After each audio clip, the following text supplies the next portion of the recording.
ইহুদি বাড়িতে আইসা বলে, ও আল্লাহর নবীর সাহাবী, এটা আবার কেমন আদর্শ, এটা আবার কেমন আদর্শ শিখাইলা? আল্লাহর নবী সাহাবী বলেন, এটা আমাদের সব থেকে বড় আদর্শের উস্তাদ আকায়ে নামদার মদিনা তাজদার মদিনা আহমদ মুস্তফা মুহাম্মদ মুজতবার সবক তোমাদেরকে দিলাম। বলে, ভাই ব্যাপারটা কি ভেঙে বলো।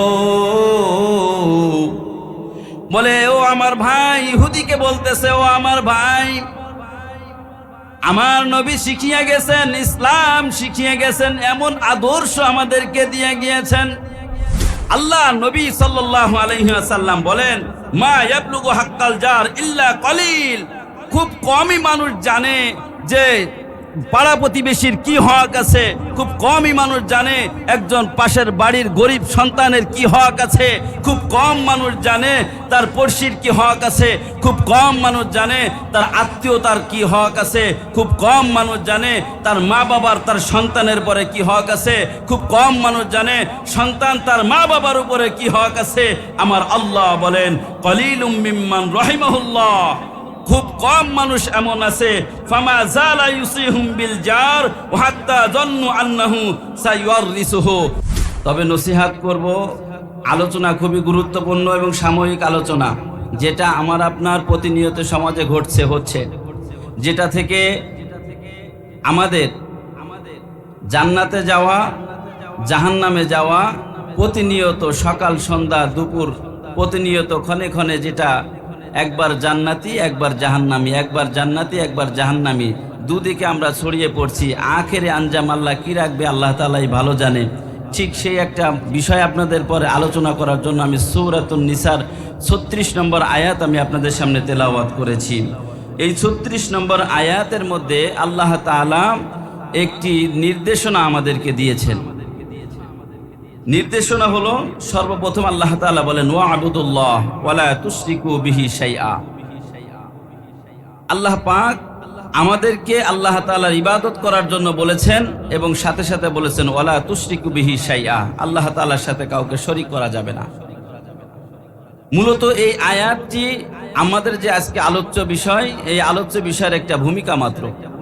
আল্লাহ তাআলা এই আয়াতের দ্বিতীয় অংশে বলবেন, অবিল ওয়ালিদাইনি ইহসানা, তোমরা পিতামাতার প্রতি সদয় হও, পিতামাতার প্রতি ইহসান করো, দয়া দেখাও।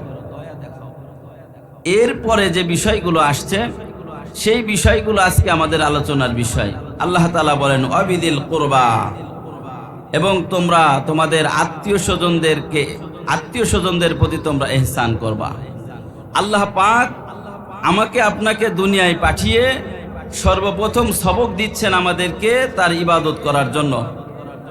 2 নম্বর সবক দিচ্ছেন যেন আমরা তার সাথে কাউকে শিরক না করি, শরীক না করি। 3 নম্বর সবক দিচ্ছেন আল্লাহ পাক আমাদেরকে পিতা মাতার জন্য অবাধ্যতা না করি। ঠিক সেই সাথে আয়াতের মধ্যে আরো 9 শ্রেণীর মানুষকে আল্লাহ তাআলা ইহসান করার জন্য আদেশ করেছেন, তাদের প্রতি দয়া করার জন্য আদেশ করেছেন, তাদের প্রতি সদয় হওয়ার জন্য আদেশ করেছেন, তাদের প্রতি নমনীয় হওয়ার জন্য আদেশ করেছেন, তাদেরকে ছাড় দেওয়ার মন মানসিকতা নিজের ভিতর তৈরি করার জন্য আদেশ করেছেন। এইরকম 9 শ্রেণীর কথা এই আয়াতের মধ্যে আছে। আমার কথা যদি আপনারা বুঝে থাকেন তাহলে বলুন, কয় শ্রেণীর কথা আজকে আলোচনা হবে? 9 শ্রেণী। শুনবো তো ইনশাআল্লাহ? আল্লাহ পাক তৌফিক দান করুক। এই 9 শ্রেণীর মধ্যে সর্বপ্রথম হলো আল্লাহ তাআলা বলেন, অবিদিল কুরবা, তোমার নিকট আত্মীয় যারা আছে তাদের প্রতি তুমি সদয় হও। 2 নম্বর 3 নম্বর হলো ওয়াল ইয়াতামা, এতিমদের প্রতি সদয় হও। 4 নম্বর ওয়াল মাসাকিন, যারা গরিব আছে, দুস্থ দরিদ্র হতদরিদ্র আছে তাদের প্রতি তুমি ইহসান করো। ওয়াল জারিজিল কুরবা, আর তোমার বাড়ির পাশে যাদের বাড়ি আছে এবং তোমার আত্মীয় সাথে তোমার পড়শি প্রতিবেশী তার প্রতি তুমি সদয় হও। 6 নম্বর হলো ওয়াল জারিল জুনুব, তোমার বাড়ির পাশে কিন্তু তোমার আত্মীয় না, তোমার প্রতিবেশী, তাদের প্রতি তোমার সদয় হতে হবে। 7 নম্বর ওয়াস সাহিবি বিল জাম, সাময়িক কিছু সময় তোমার সঙ্গী হয়েছে, কিছু সময় তোমার সাথে ছিল, তার প্রতি তোমার সদয় হতে হবে। অবনিস সাবিল, 8 নম্বর হলো মুসাফির, পথিক, তার সাথে তোমার অল্প সময় দেখা হলো বা কিছু সময় বেশি দেখা হলো, তার প্রতি তোমার সদয় হতে হবে। এই যে বিষয়গুলো আপনাদের সামনে আজকে আলোচনা করলাম, এই যে 9টি বিষয়, এই 9টি বিষয়কে স্পষ্ট করে বর্ণনা করতে যে আল্লাহর নবী সাল্লাল্লাহু আলাইহি ওয়াসাল্লামের একটা বিস্তার হাদিস আপনাদেরকে শুনিয়েছি। হাদিসটি বাইহাকি শরীফে এবং বুখারী শরীফের মধ্যে আসছে। হযরত জাবের রাদিয়াল্লাহু তাআলা, হযরত জাবের ইবনে আমর ইবনুল আস রাদিয়াল্লাহু তাআলা আনহু থেকে বর্ণিত হাদিসটি লম্বা একটি হাদিস। আল্লাহ পাক এই কুরআনে কারীম আমার আপনার পরে নাজিল করেছেন নবীর মাধ্যমে, আমাকে আপনাকে শিক্ষা দিয়ে, উপদেশ দিয়ে। যত জায়গায় কুরআনের মধ্যে নামাজ, রোজা, হজ, যাকাত, মোট কথা আল্লাহর ইবাদত সংক্রান্ত যত আলোচনা করেছেন, তার থেকে বেশি হাজার হাজার জায়গায় আল্লাহ পাক আমাদেরকে পারস্পরিক লেনদেন, পারস্পরিক প্রতিবেশীর প্রতি সদাই, প্রতিবেশীর সাথে উঠা বসা, আত্মীয়র সঙ্গে উঠা বসা, পারস্পরিক ভালোবাসা, সম্প্রীতি বন্ধন যেন আমরা অটুট রাখি, এ বিষয়ে আল্লাহ তাআলা এই সমস্ত ইবাদত বর্ণিত আয়াতের থেকে আরো হাজার বেশি তাকিদ দিয়েছেন এই মুআমালাতের আয়াতগুলোর মধ্যে। তাহলে আমরা বুঝে থাকলে আমরা বলি আল্লাহ তাআলা আমাদেরকে দুনিয়ায় পাঠিয়েছেন, সাথে দিয়েছেন ওয়া'বুদুল্লাহ, আল্লাহর ইবাদত করা। 2 নম্বর হলো এই ইবাদত, 2 নম্বরটা হলো মুআমালাত। ইবাদতের সাথে মুআমালাত। সকালে ঘুম থেকে উঠে আপনি আমার বাড়ির পাশের মানুষ, আপনার মুখ আমি দেখি, আপনি আমাকে দেখেন, আপনার সাথে আমার ভালোবাসা, একই জায়গায় চাকরি করি, একই জায়গায় বসবাস করি, একই জায়গায় থাকি। এই যে নিজেদের মধ্যে একটা ভ্রাতৃত্ব বন্ধন, ভালোবাসা, এই সম্পর্কে আল্লাহর নবী সাল্লাল্লাহু আলাইহি ওয়াসাল্লাম অত্যন্ত গুরুত্ব দিয়েছেন। এবং এই যে আয়াতটি আপনি আপনাদের সামনে তেলাওয়াত করেছি, এত বিস্তারিত আলোচনা কুরআনের কোন আয়াতের মধ্যে আল্লাহ তাআলা কোনো বিষয়কে বলে নাই। আল্লাহ তাআলা হাতে ধরে বেছে বেছে, আল্লাহ তাআলা কেমন যেন আমার বাগডাঙ্গাবাসীকে বেছে বেছে এই আয়াতটি নাজেল করে বলছে, ও বাগডাঙ্গার মানুষেরা, তোমাদের এই 9 শ্রেণীর অন্তর্ভুক্ত হতে হবে। যদি তোমরা এই 9 শ্রেণীর অন্তর্ভুক্ত যদি হতে পারো, তাহলে আল্লাহ তাআলা তোমাদের জন্য জান্নাত রেখেছে। আর যদি 9 শ্রেণীর অন্তর্ভুক্ত তুমি যদি না হতে পারো, তাহলে তোমার জন্য জান্নাত নাই। সকলে বলি নাউজুবিল্লাহ। আল্লাহর নবী সাল্লাল্লাহু আলাইহি ওয়াসাল্লাম হাদিসের মধ্যে বলেন,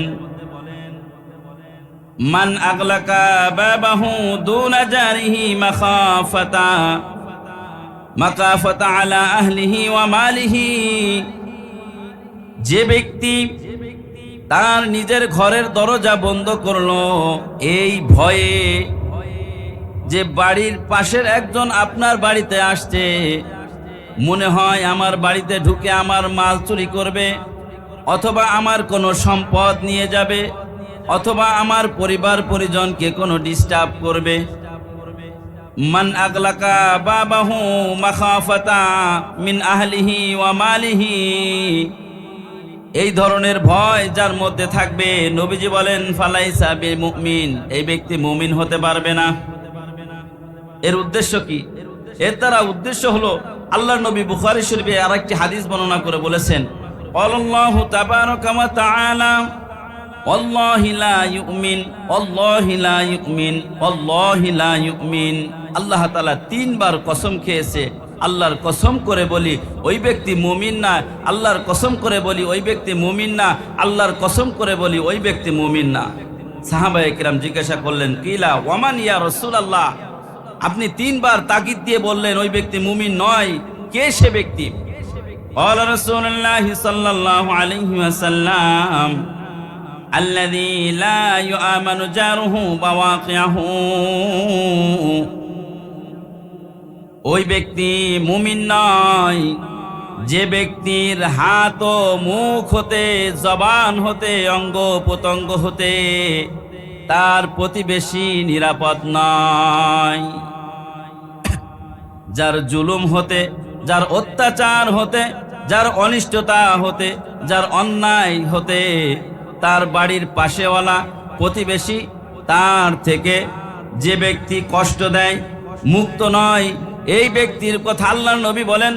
এই হাদিসের অর্থ বাওয়াইকা শব্দের ব্যাখ্যা করেছেন আই আজ-জুলমু ওয়াল জারু ওয়াত তাআদ্দু, অর্থাৎ বাড়ির পাশের বাড়িওয়ালা, বাড়ির প্রতিবেশী, আত্মীয় স্বজন, নিকটতম আত্মীয় স্বজন, ভাই বন্ধু যেই হোক না কেন, যদি আমার হাতের দ্বারা, আমার চোখের দ্বারা, আমার অঙ্গ প্রত্যঙ্গ দ্বারা যদি সে কষ্ট পায়, আমার নবীজি বলেন ওই ব্যক্তিকে আমি মুমিন বলবো না, বলি নাউজুবিল্লাহ। আরেকটা হাদিস আপনাদেরকে শোনাই। ক্বালা রাসূলুল্লাহ সাল্লাল্লাহু আলাইহি ওয়াসাল্লাম, আল্লাহর নবী একদিন এমন বসে আছে, সাহাবীরা সামনে বসে, বলেন আল্লাহর নবী জিজ্ঞাসা করছেন আতাদরি মা হকুল জার, ও আমার সাহাবীরা তোমরা কি বলতে পারো তোমার প্রতিবেশীর কি হক তোমাদের উপরে আছে? সাহাবীরা সমস্যার আওয়াজ করে বললেন ইয়া রাসূলুল্লাহ আল্লাহু ওয়া রাসূলু আলাম, আল্লাহ এবং আল্লাহর রাসূলই ভালো জানে এই বিষয়গুলো কি। আমার নবীজি বিস্তার হাদিস বর্ণনা করে বললেন ইজাস্তাআনাকা আ'তানাহু ওয়া ইজাস্তাকরাজাকা আকরাজাহু, যখন তোমার বাড়ির পাশেওয়ালা যখন তোমার কাছে কোনো সাহায্য চাইবে তখন তুমি তাকে সাহায্য করবা। ওয়া ইজাস্তাকরাজা আকরাজতাহু, আর যখন তোমার কাছে টাকা পয়সা ঋণ চাবে তুমি তাকে টাকা পয়সা ঋণ দিবা। ওয়া ইজাফতাকারা উত্তা আলাইহি, যখন দেখবা তোমার বাড়ির পাশেওয়ালা গরিব হয়ে গেছে, অনেক টাকার মালিক, অনেক অর্থ সম্পদ ছিল, হঠাৎ করে হতো চিকিৎসার জন্য সব টাকা পয়সা শেষ হয়ে গেছে, অথবা অন্য কোনো কারণে ফকির হয়ে গেছে, অথবা আগের থেকেই গরিব হতদরিদ্র তোমার বাড়ির পাশেওয়ালা, আল্লাহর নবী বলেন তুমি তাকে কি করবা? আ'তাহু, তাকে তুমি দেখবা, তাকে তুমি দেখতে যাবা, তাকে তুমি দেখাশোনা করবা, তাকে তুমি সাহায্য করবা। আমার নবীজি বলেন ওয়া ইযা মারিজাউতাহু, আর তোমার বাড়ির পাশেওয়ালা যখন অসুস্থ হয়ে যায় তুমি তাকে দেখতে যাবা। আমার নবীজি ঘোষণা করে বলেন ওয়া ইযা আসাবাহু খায়রুন হান্নাতাহু, যখন তোমার বাড়ির পাশেওয়ালার দেখবা কোনো কল্যাণকর কোনো কাজ অর্জন হয়েছে, কোনো কল্যাণ হয়েছে, কোনো ভালো কাজ করেছে, ভালো কিছু অর্জন করেছে, তাহলে তুমি তাকে সেলুট জানাবা, তুমি তাকে অভিনন্দন করবা। আল্লাহর নবী বলেন ওয়াইজা আসাবাতহু মুসিবা, আর যখন দেখবা তোমার বাড়ির পাশেওয়ালা কোনো হঠাৎ মুসিবতের মধ্যে পড়েছে, আযাইতাহু, তুমি দৌড়ায়া যাও, যাইয়া তোমার ওই বাড়ির পাশেওয়ালাকে তোমার তার মুসিবতে তুমি সাহায্য করো। আমার নবীজি বলেন ওয়াইজা মাতা, আর তোমার বাড়ির পাশেওয়ালা যখন মারা যাবে তখন শাহিদতা জানাজাতাহু, তোমরা তড়িঘড়ি করে তাড়াতাড়ি করে তাদের জানাজায় তোমরা উপস্থিত হয়ে যাবা। এই যে লম্বা একটা হাদিস বললাম, আপনারা নিশ্চয়ই বুঝতে পারতেছেন আমার আলোচনা কোন বিষয়ের উপর। আরেকটা হাদিস আপনাদেরকে শোনাই, ব্যাখ্যায় যাব ইনশাআল্লাহ। قال النبي صلى الله عليه وسلم, আল্লাহর নবী অন্য হাদিসের মধ্যে ঘোষণা করে বলেন মা নাহা আন্না ইদা আদাল জারি ওয়া রাফআল বানাত দুনা ইদনিহি, আল্লাহর নবী বলেন যে তোমরা যখন তোমাদের বাড়ির পাশে যখন তোমরা একটা বিল্ডিং উঠাবা, যখন কোনো ঘর উঠাবা, তোমার বাড়ির পাশের ওয়ালার ক্ষতি করার নিয়তে যদি তুমি উঠাও তুমি জান্নাতে যেতে পারবা না।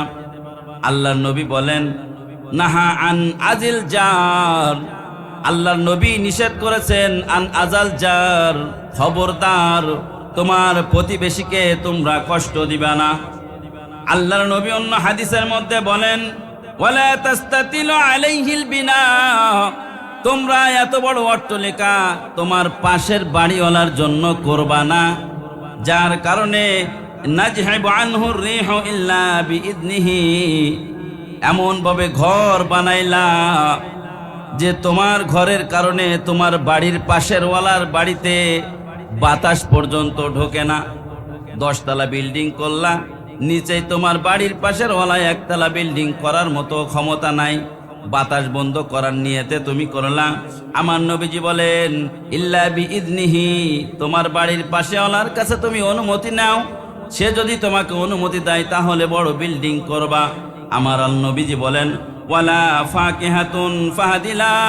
আমার নবীজি সাল্লাল্লাহু আলাইহি ওয়াসাল্লাম কেমন শিক্ষক ছিলেন আমার আপনার জন্য, উম্মতে মুহাম্মাদির জন্য কেমন দরদি ছিলেন, প্রতিটা বিষয়কে স্পষ্ট করে হাদিসের মধ্যে ভেঙে ভেঙে আমাদেরকে বুঝিয়ে দিচ্ছেন।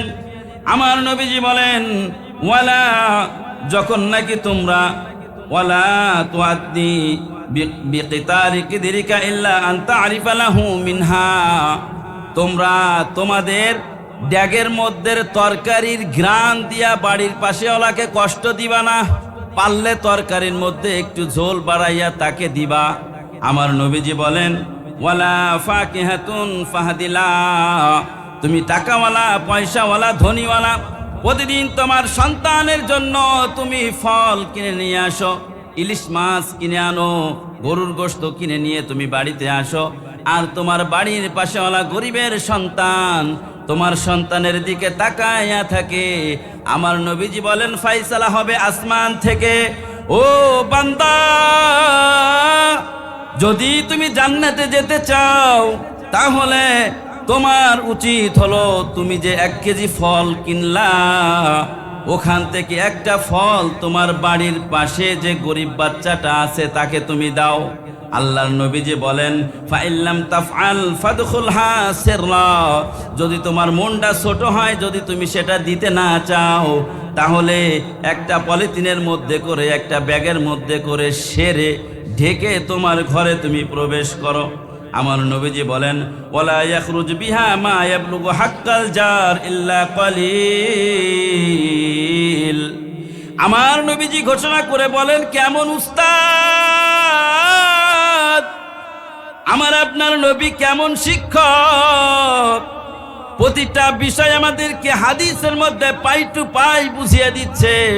ও বাগডাঙ্গার মানুষ, আমার গ্রামের মানুষ, আমার কাছে মনে হইতেছে আল্লাহ আমাদের জন্য, নবী আমাদের জন্য এই হাদিসটা বর্ণনা করছে। এমন কাজ আমাদের সমাজে প্রতিনিয়ত হয় কি হয় না, কথা বলেন? এরকম সমস্যার সম্মুখীন আমরা হই কি হয় না, কথা বলেন? তাহলে এই বিষয়ে আলোচনা করার দরকার আছে না? শুধু কুরআন আর হাদিস আলোচনার বাহিরে না, এগুলো কিছু। আল্লাহ নবী সাল্লাল্লাহু আলাইহি ওয়াসাল্লাম বলেন মা ইয়াবলুগু হাক্কাল জার ইল্লা কলিল, খুব কমই মানুষ জানে যে পাড়া প্রতিবেশীর কি হক আছে, খুব কমই মানুষ জানে একজন পাশের বাড়ির গরিব সন্তানের কি হক আছে, খুব কম মানুষ জানে তার পড়শির কি হক আছে, খুব কম মানুষ জানে তার আত্মীয়তার কি হক আছে, খুব কম মানুষ জানে তার মা বাবার তার সন্তানের পরে কি হক আছে, খুব কম মানুষ জানে সন্তান তার মা বাবার উপরে কি হক আছে। আমার আল্লাহ বলেন কলিলুম মিম্মান রহিমাহুল্লাহ, খুব কম মানুষ এমন আছে ফামা জালা ইউসিহুম বিল জার ওয়া হাত্তা যন্নু আন্নাহু সাইওয়ারিসুহু। আল্লাহর নবীর সাহাবী একদিন বলতেছেন, হযরতে আব্দুল্লাহ ইবনে ওমর রাদিয়াল্লাহু তাআলা আনহু একদিন বসে আছেন স্ত্রীর সাথে বসে আছেন, এমন সময় বাহির থেকে জিবরাইল আলাইহিস সালাতু ওয়াস সালামের একটা হাদিস বর্ণনা করে শুনাইতেছেন। পাড়া প্রতিবেশীর কেয়ার করা কতটুকু দরকার হাদিসটি বর্ণনা করব, শুনবেন? খারাপ লাগতেছে আপনাদের? হযরত আব্দুল্লাহ ইবনে ওমর রাদিয়াল্লাহু তাআলা আনহু আমরা সবাই নাম জানি, স্ত্রীর সাথে বসে আছে। এমন সময় স্ত্রীকে ডেকে বলে, ও আমার স্ত্রী গো, আজকে বাড়িতে কি রান্না করলাম? বলে আজকে বাড়িতে 2-3টা টুকরা গোশত ছিল, গোশত রান্না করেছি। বলে তুমি যে গোশত রান্না করলা, তোমার গোশতের ঘ্রাণ তো তোমার রান্নাঘরের থেকেও বাহিরে চলে গেছে। তুমি কি রান্না করলা? তোমার ঘ্রাণ তো তোমার বাড়ির পাশে একজন ইহুদির বাড়ি আছে, ইহুদির সন্তানে পাইতেছে। আল্লাহর নবীর সাহাবী বলেন, ও আমার স্ত্রী গো, তোমাকে আজকে আমি আমার নবীজির থেকে একটা হাদিস শোনাইতে চাই। বলে হাদিসটি কি শোনান ইয়া রাসূলুল্লাহ? আল্লাহর নবীর হাদিসটা শোনান। হযরত আব্দুল্লাহ ইবনে ওমর রাদিয়াল্লাহু তাআলা আনহু বলেন, আমি একদিন নবীজির সাথে ছিলাম। নবীজি ঘোষণা করে বলেন, যে ব্যক্তি তার বাড়ির পাশেওয়ালা, যে ব্যক্তি বাড়িতে রান্না করলো ফি কিদরিহি লাহমুন, যার ডেগের মধ্যে গোশত রান্না করছে, অথচ সেই গোশতর থেকে একটু গোশতের টুকরা পাশের বাড়িওয়ালাকে দিল না, আমার নবীজি ঘোষণা করে বলেছেন ওই ব্যক্তি কোনোদিন মুমিন হতে পারবে না। বলে নাউজুবিল্লাহ। ও আমার স্ত্রী গো, তাড়াতাড়ি করে তোমার গোশতের মধ্যে একটু পানি বাড়াইয়া দাও। তার কারণ হলো আমার বাড়ির পাশে এক ইহুদির বাড়ি আছে। ইহুদির সন্তানকে দেখলাম আমার বাড়ির পাশ দিয়ে আনাগোনা করতেছে, চলাফেরা করতেছে। মনে হয় ড্যাগের গ্রানটা, গোশতের গ্রানটা নাকে গেছে। ও স্ত্রী, যদি আজকে ওই ইহুদির সন্তানকে যদি আজকে গোশতের টুকরা থেকে একটু না দিতে পারি, আমার নবীজি ঘোষণা করছে মুমিন না। আমিও বেঈমান হয়ে মারা যাব, তুমিও বেঈমান হয়ে মারা যাবা। আল্লাহর নবীর সাহাবী স্ত্রী ড্যাগের মধ্যে পানি বাড়াইয়া গোশতের টুকরা দিয়া, একটু পানি দিয়া, গোশতের ঝোল দিয়া ইহুদির বাড়িতে পাঠিয়ে দেওয়ার পর ইহুদি হতভম্ব হয়ে গেছে। আহারে মুসলমান, যাদের শত্রুতা আমি করি সব সময়, মুসলমানদের সব থেকে বড় শত্রু কিন্তু ইহুদিরা। ইহুদি বলে সব থেকে বড় শত্রুতা আমি করি যাদের সাথে, আর সেই মুসলমানের ঘরে রান্না হয়েছে আর আমার সন্তানকে গোশত দেওয়ার জন্য আসছে। ইহুদি বাড়িতে আইসা বলে, ও আল্লাহর নবীর সাহাবী, এটা আবার কেমন আদর্শ, এটা আবার কেমন আদর্শ শিখাইলা? আল্লাহর নবী সাহাবী বলেন, এটা আমাদের সব থেকে বড় আদর্শের উস্তাদ আকায়ে নামদার মদিনা, তাজদারে মদিনা আহমদ মুস্তফা মুহাম্মদ মুজতবার সবক তোমাদেরকে দিলাম। বলে ভাই ব্যাপারটা কি ভেঙে বলো। বলে ও আমার ভাই, ইহুদিকে বলতেছে, ও আমার ভাই, আমার নবী শিখিয়ে গেছেন, ইসলাম শিখিয়ে গেছেন, এমন আদর্শ আমাদেরকে দিয়ে গিয়েছেন। হযরতে জিবরাইল আলাইহিস সালাতু ওয়াস সালাম, আল্লাহর নবী হযরতে জিবরাইল আলাইহিস সালাতু ওয়াস সালাম, আল্লাহর নবী ঘরে বসে আছে, এমন ভাবে তাকিদ দিচ্ছে। আব্দুল্লাহ ইবনে ওমর বলে, নবীজি আমাদেরকে সবক দিচ্ছেন, খবরদার তোমার হাতের দ্বারা, তোমার জবান দ্বারা, তোমার পায়ের দ্বারা, তোমার কথার দ্বারা, তোমার কাজের দ্বারা যেন তোমার বাড়ির পাশেওয়ালা যেন কোনো কষ্ট না পায়। তার কারণ হলো জিবরাইল আমাকে এত পরিমাণ তাগিদ দিছেন, হাত্তা আন্নাহু ইউরিসাহু, না জানি বাড়ির পাশেওয়ালাকে আমাদের জমির, আমাদের পৈতৃক সম্পত্তির মিরাস বানিয়ে দেয়। হযরতে জিবরাইল কেমন গুরুত্ব দিয়েছেন নবীকে দেখেন।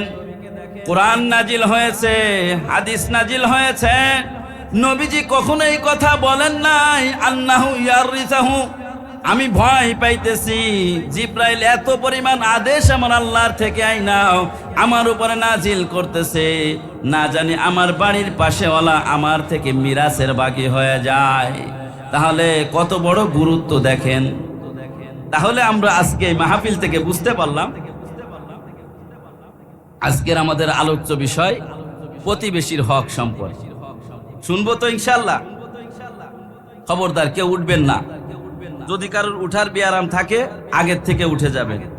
মাহফিলে আসার সময় দেখলাম মাহফিলের থেকে মাহফিলের দোকানগুলোয় মানুষ বেশি, হাত্তাকে নামাজ হচ্ছে এশার নামাজ। এই মানুষগুলোর কি মরার ভয় নাই?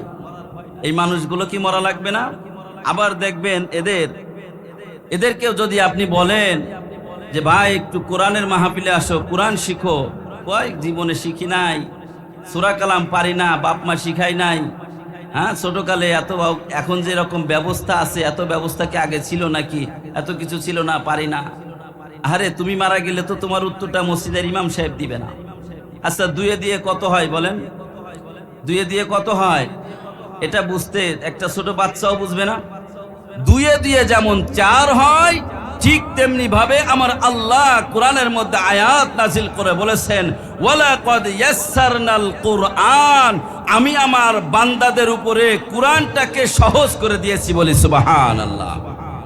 এই জন্য আমি আপনি অলসতা করে কোরআন শিখি না, কোরআনের মাহফিলে আসি না, কোরআনের প্যান্ডেলে আসি না, অজুহাত দেখাই বুড়ো হয়ে গেছি আর ভালো লাগে না। যদি কয় ওই প্যান্ডেলে বসে থাকি ওই পর্যন্ত এসে বসে বাড়ি চলে গেছে, এই পর্যন্ত আসে না। যদিও কোনো কায়দায় বগল ধরে টান দেওয়া হয়, হ্যাঁ পার মধ্যে গট ঘাট হচ্ছে, এখন আর সম্ভব না, পায় ব্যথা। অথচ দেখেন চার ইসি বসে আছে। আর চাষটাল তো বর্তমানগুলো একটা মিনি সংসদ ভবন হয়ে গেছে, ঠিক কি ঠিক না? সংসদ ভবন এমন হয়েছে মনে হয় ডাক্তার ইউনূস এই সমস্ত মানুষগুলোর পরামর্শই চলতেছে। দেন খালেদা জিয়ার কি বুদ্ধি আছে, অল্প শিক্ষিত। শেখ হাসিনা কি জানে, এই জন্যই তো বলাইছে। আর ওরা যদি জিজ্ঞাসা করায় তুমি কি করো, কয় ভ্যান চালায়। তুমি কি করো, কয় কামলা দি। তো তুমি কি করো, কয় মাটি কাটি। বড় বুদ্ধিমান, তা তুই এত বড় বুদ্ধিমান, তা তুই সংসদ ভবনের স্পিকার হলি না কেন? এরকম বুদ্ধিমান আছে কি আছে না, কথা বলেন। চায়ের দোকানে যত বেশি সময় আমি আপনি দিচ্ছি, মাঝখান দিয়ে এই কথাগুলো কেন বললাম, তার কারণ হলো আল্লাহ পাক আমাকে এই দুনিয়ায় পাঠিয়েছেন এবং সাথে একটা নিয়ামত দিয়েছেন। যে নিয়ামতটি এই বাগডাঙ্গার মধ্যে আল্লাহ পাক অনেক মানুষকে, কম মানুষকে দিয়েছেন। সেই নিয়ামতটা কি বলেন তো দেখি? আল্লাহর কোরআনের শিক্ষা আমাদের ভিতরে দিয়েছেন। আর যেহেতু একটা শিক্ষা আমাদের ভিতরে আসছে, আসার কারণে আমাদের উপর একটা দায়িত্ব এসে গেছে, অতিরিক্ত একটা দায়িত্ব। সাধারণ লেখাপড়া করতাম, জেনারেল পড়াশোনা করতাম, ভার্সিটিতে পড়াশোনা করতাম, এই দায়িত্বটা আমাদের পরে ছিল না। কেন জানি আল্লাহ পাক একটা জিম্মাদারি দিয়ে দিয়েছেন, ইন্নাল উলামা ওয়ারাসাতুল আম্বিয়া ওয়া ইন্নাল আম্বিয়া লা ইয়ারিসু দিনারা ওয়ালা দিরহামা। আলেম আমি তোমাকে বানাইলাম। এই বাগডাঙ্গা থেকে 22 জন ছাত্র আমরা নোয়াপাড়া মাদ্রাসায় ভর্তি হয়েছি একসাথে। নোয়াপাড়ায় 22 জন ছাত্র, অনেক আমার ছাত্র ভাই এখানে থাকতেও পারেন। 22 জনের মধ্যে কেউ এখন ভ্যান চালায়, কেউ এখন মাটি কাটে, কেউ বোম্বে গেছে, কেউ বিভিন্ন কাজের মধ্যে ব্যস্ত আছে। আমাকে যিনি সাহস দিয়ে, যিনি আমাকে সব সময় সাহস জুগিয়েছেন, মরহুম মাওলানা হাবিবুর রহমান রহমাতুল্লাহি আলাইহি, যার কথা আমি কখনো ভুলতে পারবো না। তিনি মারা যাওয়ার পরে আমি কয়েকবার আমি হযরতকে স্বপ্নে দেখেছি। আরে মানুষ যখন থাকে, মানুষ তার কদর বোঝে না। বাগডাঙ্গার মানুষ, হাবিবুর কয় অবিবার মাওলানা, আগে কয় অবিবার মুন্সি, অবিবার মুন্সি, এইভাবে কোনো দাম দিত না। কিন্তু একটা হবিবার মুন্সি তো তুমি হতে পারো নাই, একটা হবিবার মুন্সি তো তুমি হতে পারো নাই। একটা হবিবার মুন্সি তৈরি হয়েছে, একটা হবিবার মুন্সি আরো হাজার হাজার আলেম তৈরি করার জন্য মেশিন দুনিয়ার মধ্যে ফিট করে দিয়েছেন। কথা বলেন ঠিক কি ঠিক না? আমার একটা মারিফুল কোরআন দিছেন পড়ার জন্য, তখন খুব অনেক দাম, 800 টাকা দাম। একটা মারিফুল কোরআনের দাম 800 টাকা বাংলা। সৌদি আরব থেকে ওনাকে কে যেন হাদিয়া দিছে। ওই মারিফুল কোরআনটা আমি বাইসে বললাম, হুজুর একটা কিতাবের দাম তো 800 টাকা দাম, কিন্তু আব্বা তো পারতেছে না কিনে দিতে। হুজুর কি করলেন, কয়েক বছর তখন আমাদের মসজিদে উনি ইমামতি করে। এই সানাউল্লাহ কাকা ওই কোরআন শরীফ ডাইনে পড়ছিল কিছুদিন, তো তখন ইমামতি করে উনি। দেখলাম ওই কোরআন শরীফের মধ্যে বিভিন্ন জায়গায় ওনার ঠিক দেওয়া, বিভিন্ন জায়গায় কাগজ দেওয়া, তার মানে উনি মুতালা করে দেখে ওই সমস্ত জায়গায় ঠিক দেওয়া। হযরতে হাবিবুর মাওলানা রহমাতুল্লাহি আলাইহি আমাকে কোরআনের কপিটা সামনে এনে দিলেন। সামনে এনে দিয়া কোরআনের পৃষ্ঠা খোলে, আর কোরআনের পৃষ্ঠার মধ্য থেকে এক একটা পৃষ্ঠা বের করতেছে। যে সমস্ত জায়গায় বিভিন্ন কাগজ দিয়ে ঠিক করে রাখছে, ওই কাগজগুলো বের করে কোরআনটা আমার কাছে দিয়ে বলছে, বাবা এই কোরআন শরীফটা আমার কাছে অনেক দিন যাবত ছিল। একজন হাজি হজ করতে যায় মক্কা মদিনা থেকে এই কোরআন শরীফটা এনে আমাকে হাদিয়া দিয়েছিল। আমি এই কোরআনটা তোমাকে হাদিয়া দিয়ে গেলাম। যতদিন তুমি বেঁচে থাকবা আমার জন্য তুমি দোয়া করবা। আল্লাহু আকবার। এই জন্য আল্লাহ পাক এখানে জন্ম দিয়ে একটা অতিরিক্ত দায়িত্ব দিয়েছেন। আপনি মানেন আর না মানেন, আপনারা মানেন আর না মানেন, আমার আল্লাহ সম্মান দেওয়ার মালিক। ওয়াতুইজ্জু মান তাশা ওয়া তুযিল্লু মান তাশা বিয়াদিকাল খায়র। ও আমার গ্রামের মানুষ, আমার আল্লাহ সম্মান দেওয়ার মালিক, আমার আল্লাহ আবার বেইজ্জতি করার মালিক। কথা বলেন ঠিক কি ঠিক না? নিজের ক্রেডিট বাড়ানোর জন্য বলছি না রে ভাই। আমার সাথে আমার গ্রামের যারা ফেসবুকে অ্যাড আছে তারা জানে আমার এই ডিসেম্বরের মধ্যে একটা দিনও মাহফিল খালি নাই। তারপরও একটা দিনের মাহফিল ক্যান্সেল করে আমার বাগডাঙ্গার মাহফিলে কেন আমি আসলাম? এখান থেকে কোনো টাকা দিবে না, বরঞ্চ পকেটের টাকা ওই মিডিয়াকে আমার দেওয়া লাগবে, পকেটের টাকা দিয়ে আবার ঢাকায় যাওয়া লাগবে। কিন্তু তারপরেও কেন আসলাম? আমার আল্লাহ ঘাটটা ধরে ধাক্কা দিয়ে পাঠিয়ে দিয়েছে, ও বান্দা তোকে তো আমার আল্লাহর ইলম তোকে দান করলাম, এই ইলম তো আমি কাউকে দান করি নাই। আমার আল্লাহ ঘোষণা করে বলেছেন ইন্নাল উলামা ওয়ারাসাতুল আম্বিয়া, ওই আলেম হবি তো আমি নবীর ওয়ারিস তোকে বানাইয়া দিলাম।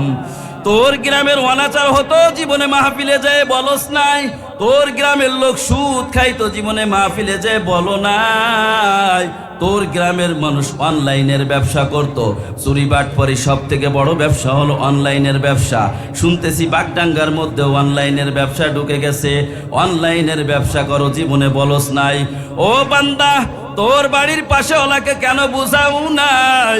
আমার আল্লাহ বলেন কু আনফুসাকুম ওয়া আহলিকুম নার।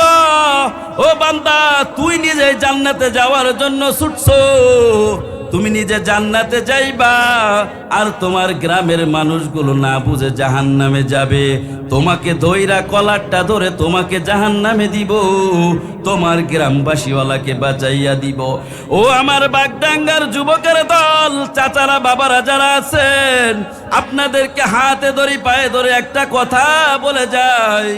আজকে আমি আর আপনি যদি এই মাহফিলের সাথে সাথে যদি আমাদের নিজেদের আমলটাকেও একটু পরিশুদ্ধ করে নিতে পারি, আজকের মাহফিলটা শেষ পর্যন্ত শুনে যদি একটা কথার পরে যদি আমি আর আপনি আমল করতে পারি, কথা কিন্তু অনেক টপিক্সের পরে হবে না, একটা টপিক, সেটা হলো আমার দ্বারাই কোনোভাবে আমার বাড়ির পাশের ওলা যেন কোনোভাবে কষ্ট না পায়।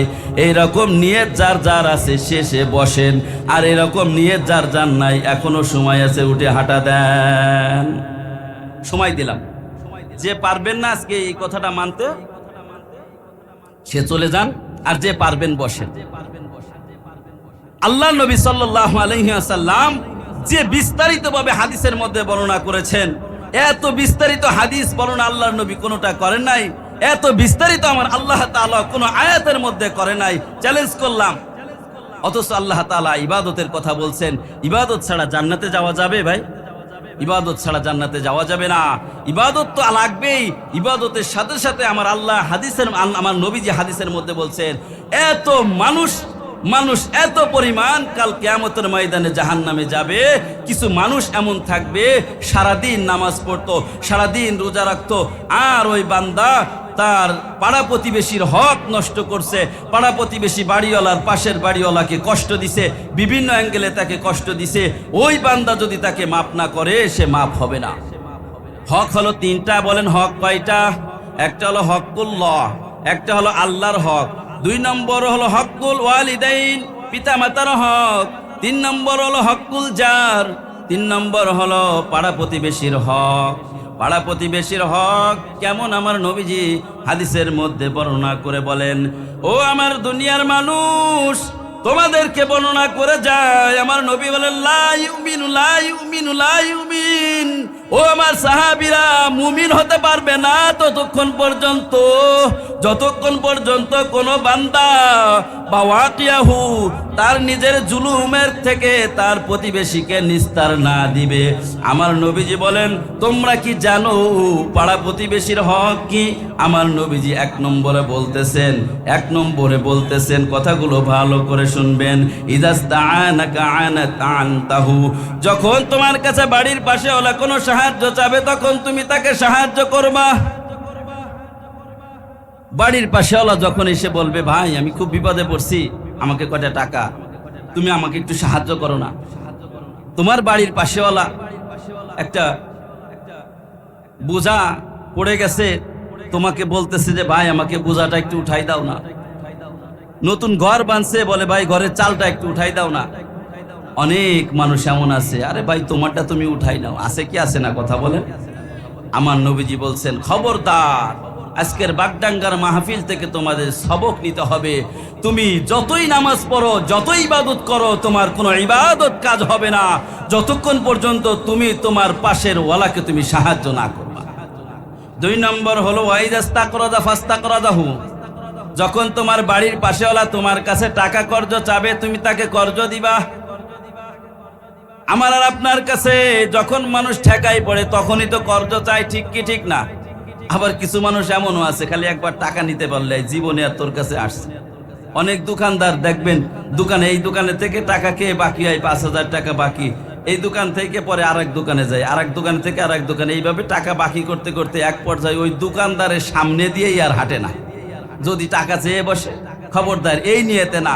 যদি তুমি আসলেই তুমি ঋণ নেওয়ার দরকার হয়, যখন ওয়াইস্তাকরাদা, যখন কেউ যদি ঋণ তোমার কাছে চায় তখন তুমি আকরাদাহু, তুমি তাকে কর্জ দাও, তখন তাকে কর্জ দাও। সে যদি তোমার কাছে 10,000 টাকা চায় তো তুমি তাকে অন্তত পক্ষে বলো যে ভাই 10,000 টাকা তো নাই, আমার কাছে 10টা টাকা আছে, 10টা টাকা দ্বারা তোমার সমস্যা সমাধান হবে কি হবে না। 2 নম্বর হলো ওয়াইজাবতাকারউদ্দা আলাইহি, তোমার বাড়ির পাশে যখন কেউ ফকির, গরিব, হত দরিদ্র থাকবে তুমি তাকে দেখতে যাও। তোমার বাড়ির পাশে অনেক মানুষ এমন আছে, গরিব মানুষ মুখ ফুটে বলতে পারে না, কিন্তু তুমি জানো ওই ব্যক্তি অভাবের মধ্যে আছে, অভাবগ্রস্ত আছে, তুমি জীবনে তার কাছে খোঁজ নিলা না।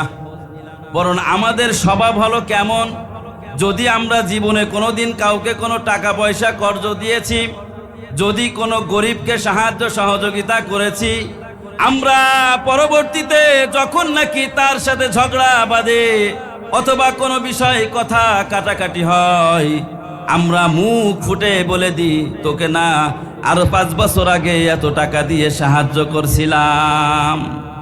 খবরদার ও আমার গ্রামের মানুষ, ও যুবকের দল, আল্লাহর গোলাম, আমার নবীজি বলেছেন যে তুমি ওই যে তোমার দান করিয়া তুমি যে খুঁটা দিলা, তুমি যে কর্জ দিয়া তুমি যে খুঁটা দিলা, তোমার এই খুঁটা দেওয়ার কারণে তুমি মুমিন থাকবা না, তুমি জাহান্নামী হয়ে যাবা।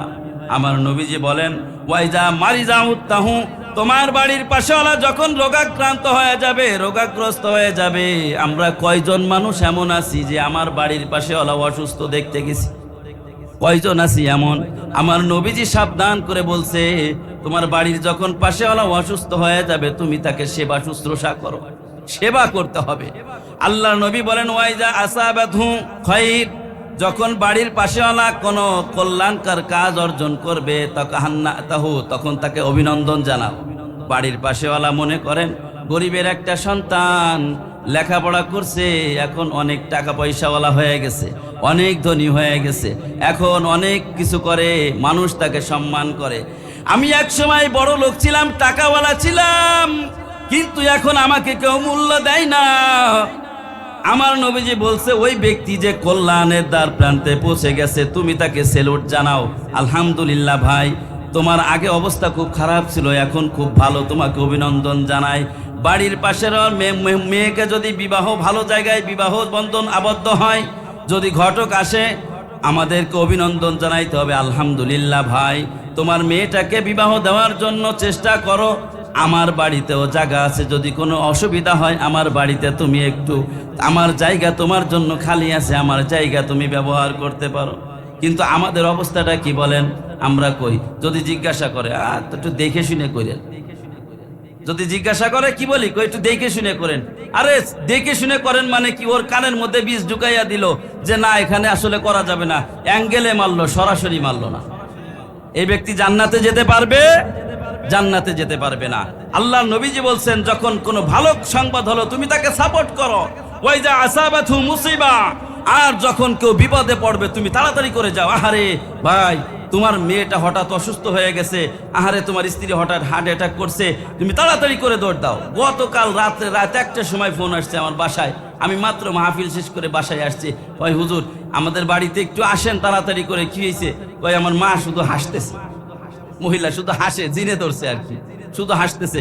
গেছি একটু পানি টানি পড়ে দিয়ে আসছি। আজকে আসার সময় মাহফিল 11টার সময় কয় হুজুর আবারও যাতাই হয়ে গেছে। আমি বললাম বড় হুজুর লাগবে ফু ফা দেওয়ার জন্য? ছোট হুজুরির কাজ না, বড় ফু দিতে হবে। দেখেন রাত 1টার সময় কিন্তু গেছি, তাই না? সম্মানিত ভাইয়েরা আমার, কথা বলার উদ্দেশ্য এই একটাই, আমি আর আপনি অনেক বড় লোক আছি, অনেক ধনী মানুষ এমন আছি, 1 কেজি আপেল কেনার টাকা আছে, কিন্তু আপনার বাড়ির পাশেওয়ালা 1 বছর ধরে একটা আপেল খেতে পারে না। আল্লাহর নবী বলেন, তোমার যদি সামর্থ্য থাকে তুমি একটা আপেল বাড়ির পাশের বাচ্চাকে দাও, আর তা না হলে তুমি ফাদখিলহু সিররান, তাহলে তুমি এই ব্যাগের ভিতর নিয়ে তুমি গোপনে সে বাড়ি ঢোকো, ওই বাচ্চাদেরকে তুমি দেখাইয়ে খাওয়াইও। আল্লাহর নবী সমাজের প্রতিটা জায়গায় তন্ত্রে তন্ত্রে আমাদেরকে ওষুধ দিয়েছেন। লম্বা আলোচনা, বিস্তার আলোচনা আমার উস্তাদে মহতারাম হযরত এসে গেছেন, উনি অত্যন্ত মূল্যবান নসিহাত করবেন। ওনার কাছে আমি মুফতি পড়ছি, উনি অত্যন্ত সুন্দর নসিহাত নিয়ে আসেন, নসিহাত করবেন, আমরা ওনার নসিহাত শুনবো। এই জন্য আমার কথা বলার উদ্দেশ্য একটাই, সেটা হলো আমরা যেন আমাদের কারণে, আমাদের হাতের দ্বারা, পায়ের দ্বারা, জবানের দ্বারা আমার বাড়ির পাশেওয়ালাকে যেন কষ্ট না দিই। তাহলে আমি যত বড়ই নামাজি হই, যত বড়ই যাই কিছু হই না কেন, আমি জান্নাতে যেতে পারবো না। আল্লাহ পাক আমাদের সকলকে আমল করা তৌফিক দান করুক। সকলে বলি আমিন।